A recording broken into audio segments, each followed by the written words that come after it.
Amendments 1 to 3 as circulated in my name together. Thank you, Speaker.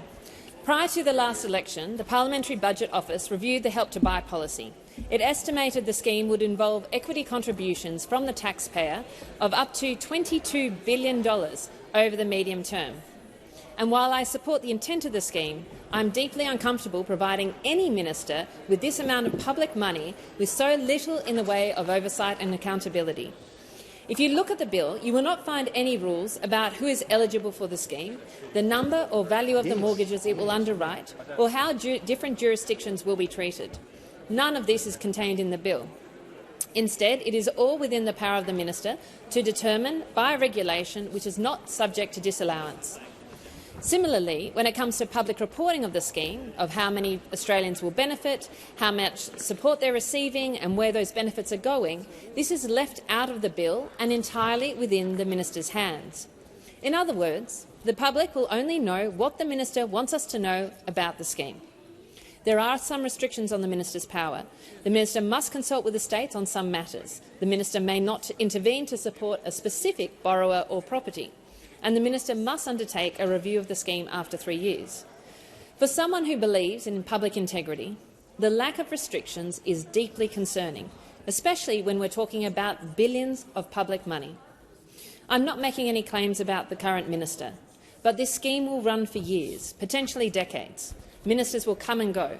We ought to legislate the integrity of the scheme right from the beginning. My amendment would simply make the minister's directions a disallowable instrument. It would give the Parliament the opportunity to scrutinise the minister's decisions about eligibility and reporting, and where the minister has tried to make directions that fall short of communities' expectations, Parliament will have the power to veto those decisions. The minister's office have said they do not support this amendment because the scheme needs certainty and because it would delay the commencement of the scheme. I appreciate the need for certainty with a scheme that involves our state and territory governments and a number of private lenders, but a disallowance only needs to stand for 15 sitting days before the directions become permanent and participants have complete certainty.